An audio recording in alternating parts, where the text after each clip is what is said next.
Greetings, everyone. Welcome to another edition of Mostly Metal. I'm your host, Sean, and we're going to talk about some random stuff today. I'm going to post some videos. I know I talked about, if you saw my last video about auction stuff, I am going to post those videos at some point, going through what I got. Still haven't got through it all.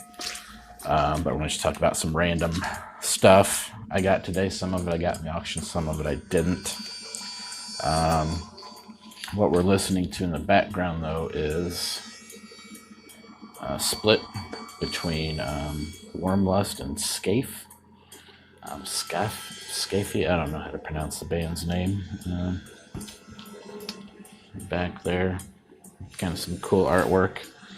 I believe both these bands are from Iceland, but I could be 100% wrong on that. I didn't do much research. Some very cool inner art there. The vinyl is on red, like a cool red splatter. I'd show it to you, but it's playing, obviously. This is some weird black metal.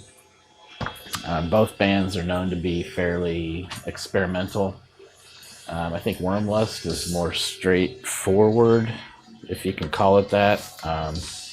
Just real weird experimental black metal, like Deathspell Omega on steroids as far as the weirdness goes. And you'll hear it here in a minute. You can already hear how weird it sounds, but it gets even weirder. Spun it about 7 times or so. Like it a lot. Takes a long time to absorb, obviously, because it's so strange. So the wormholes don't work their way in, or the earworms don't work their way in right away, but go check it out. I'll put some links below. Next up, I'm not going to go through all the records I got of this gentleman, but I got a big collection of Eddie Cochran. In the auction, I want to say I got about 12 to 13 records. Some are greatest hits. This one's kind of cool. This is kind of like a singles album, and down here you can see it came with a 7-inch and a poster, I believe it says there, and both of those are actually included, which is pretty rare for something that came out in the 60s. But this was, I believe, his debut album, My Way. If you look at the cover, and there's the back, got some stains on there. You'd think he's one of these pretty doo-wop boys from the 60s. But really, he rocks out. He has ties to country. There's nothing to show you on the inside, but ties to country. He died at a young age of 21 while he was on tour. I think he was on the tour with Big Bopper and all them when they passed. He died in a taxi car accident in the UK.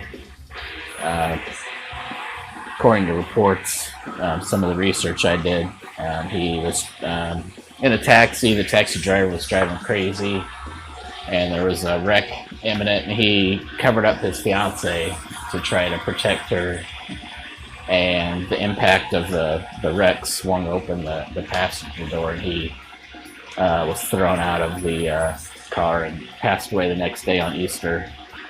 He was only 21, so who knows what he could have done. Something I didn't know, you probably know a lot of these songs like My Way, Little Angel, I Almost Lost My Mind, Blue Suede Shoes. You probably know Carl Perkins wrote that, but that's a Elvis Presley number. My Love to Remember, Guybo, Long Tall Sally. These are all classic songs that you probably know. And one cool thing you should know if you're a metalhead, which I didn't know. It might just be I'm an idiot, but he wrote the song Summertime Blues. So you know the song from probably, if you're a metalhead, Blue Cheer. Sing it. I always thought Blue Cheer wrote it because my first introduction to Blue Cheer was Summertime Blues. I remember seeing that Stony video of them performing in black and white. But he wrote that. Great song. His version's obviously very different. I'll probably link both Eddie Cochran and the the Blue Cheer one below, and you can tell the difference. I like Eddie Cochran's version a little better, but for the heaviness factor, definitely digging the Blue Cheer. Next up, Ben Smasher turned me on to this one. This is Gallowbraid. Ushin Eidolon, I believe this is a reissue on what record? Northern Silence. I have a bone to pick with record labels, by the way. We'll get to that here in a second. Very cool, fitting artwork for the times. It's October here in the Midwest. I think in a few days the high is going to be like 50 degrees. So the windows are open. And my neighbors are getting a dose of Wormlust. So my first bone to pick is record labels, and I don't know why they do this. So you release a jacket, a record, right? A double vinyl with a poster. I'll show the posters, just a bigger version of the album cover. But when you go to store this, and you try to put, this is the actual jacket you're supposed to put the record in with some lyrics, which is neat. So you've got the poster, the jacket, the record. It's all supposed to fit nicely in this little pouch, right? It doesn't. I don't know why they jam-pack vinyl. Whenever they ship it to you, it comes on the inside like this in the gatefold. And inevitably, when you pull it out of the protective sleeve, the shit slips out. I had one record kind of crack on me once. There's a way to make these so that you can put the actual record into the jacket, and that you can actually close it and use it like a record jacket. So I don't know if this is just an error on the label, if they were trying to cut corners. Might have been a little cheaper. I don't know, but this isn't the only time this has happened to me. So if you're going to release a vinyl record and you're going to have all an insert and poster, jacket, make sure it fits. The pressing plant should be able to help you with that. Sorry, I had a bad day at work, so I'm probably sounding like a whiny bitch, but this is a gold record with red splatter. This music is, I think this is a reissue.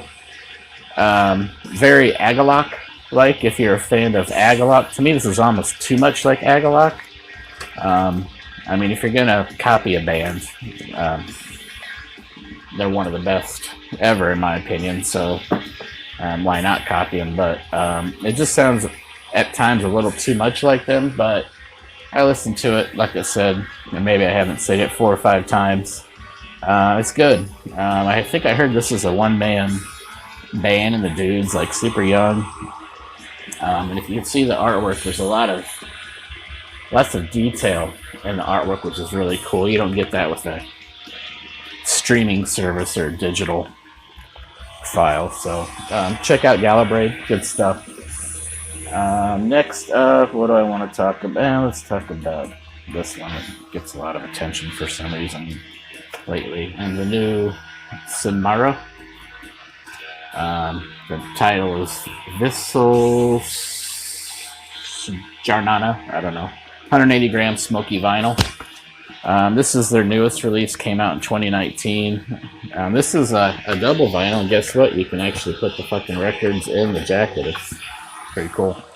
Or actually, no, sorry, the insert fits in one side, the vinyl's on the other. Nice heavy-duty jacket, though, with art and lyrics on the inside. And some cool black and white photos. And this is pretty much just straight up black metal. To me, kind of mid-paced. In a way, I'm not that familiar with all their other stuff. I saw, I don't know if it was Reddit or something. One of the message boards were lit up with this release and how their name was actually banned. They didn't want you talking about it anymore because people were talking about it so much. I don't think they're that spectacular. I mean, it's good. But my dog just knocked over some records.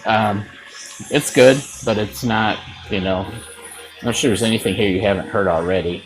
This is like if you can see, it's like a smoky You see my hand through it. See-through, clear and smoky vinyl. Kind of cool there. Pretty much just straight up black metal. Nothing to get too excited about. What I do like about it is the production value on this is top notch. I mean, when I played this record, everything comes through: the bass, the drums, the vocals, the mix is perfect. So it's one of those you really want to play at a loud volume. This is just a poster that comes with it. That's the cover. This is another version.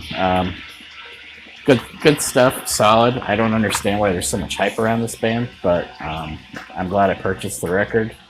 And came in on Van Records, so they're usually a pretty solid label. Next up, we have the long-awaited new album from Bergraven.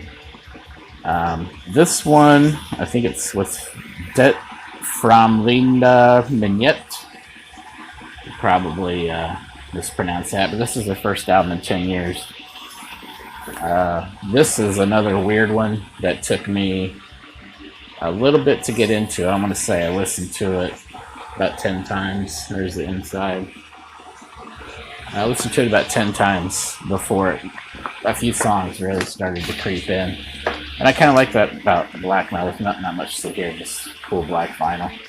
I like it when I have to focus on a record, so to speak. I have to listen to it. I can't just have it on in the background and do other crap on my computer. I've got to sit down with it and listen to every nuance. So, there'll be a time where I have it on in the background and I'd look up and I'm like, oh, the record's over already, or side A is already over. I'd have to go back and check it out again, keep moving the needle back. But I'd say after about 10 to 12 spins, I finally got it. There was one song that stuck out in my head.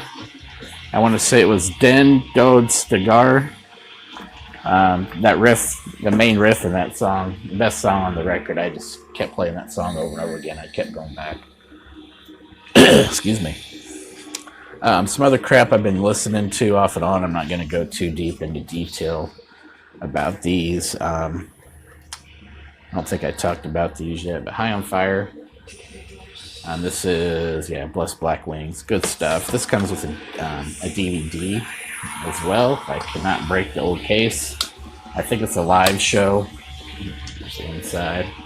I've talked about High on Fire before. I'm a huge fan. The inside's just more lyrics and cool demonic art. High on Fire. They're heavy. They're loud. Loud. Matt Pike is from Sleep. But I got to this one that I previewed. This is their new one. I previewed this in one of my other videos, Electric Messiah, and I said the production sounded pretty thin. If you listen to the digital file, it's extremely thin sounding, and even the CD on some formats, some stereos is thin. I put it in my car and I messed with some of the audio settings, and I think I showed this before, and I actually like this record. It's grown on me. It's gotten better. I think I gave it a meh before because I hadn't really listened to it, but digging it. High on Fire. I should have known High on Fire never disappoints. They've had some albums that aren't as good as others, but always solid. Huge fan of this record. Been playing it a lot as well. Next up, I bought this on a whim. This is Autopsy. This is Critical Madness, the demo years. This is a reissue on Peaceville. The inside, it's one of these, I don't know, I call them cash grab releases, which, like I said before, it worked because I bought it. There's just some text in here and some old flyers about what the demo years were. This is Autopsy at their rawest. Critical Madness, of course, is one of their earliest demo. This sounds a little cleaner because it's on CD, but it's got some bonus tracks on it. It's got the some rehearsal footage and stuff from 1988. It's kind of cool to hear how a band starts and where they finish, which, not that they're finished, but I also picked up, I believe this is their, came out 2017, Puncturing the Grotesque, 7-song album, again on Peaceville. I'm a big Autopsy fan. I know they're kind of one-dimensional at times. But when I want to listen to just some solid death metal, I know it's going to be good stuff. Nice art there. Some lyrics. I'll grab any one of my many Autopsy albums and I pop it in and it scratches that death metal itch for me. So yeah, I'd recommend this one, Puncturing the Grotesque. This one's more the demo years, Critical Mass. This is more for hardcore collectors and fans that just huge fans of the band that just want everything that they put out. You can listen to it on YouTube too. I'll link it below. But it's kind of cool to hear how the demos shake out, what they became later. And that's going to be it for this one. Next up, I am going to do an album that came out that seems to be very polarizing. I don't know if anyone, it's going to be a country review. So the next one, you'll be warned in the title what it is. Those of you that are big country fans and follow some of the top, I would say, undergroundish type guys, you probably know who I'm going to talk about. So I'm going to review that next. So thanks again for watching, guys, and be sure to subscribe and like and all that good stuff, and I'll catch y'all later.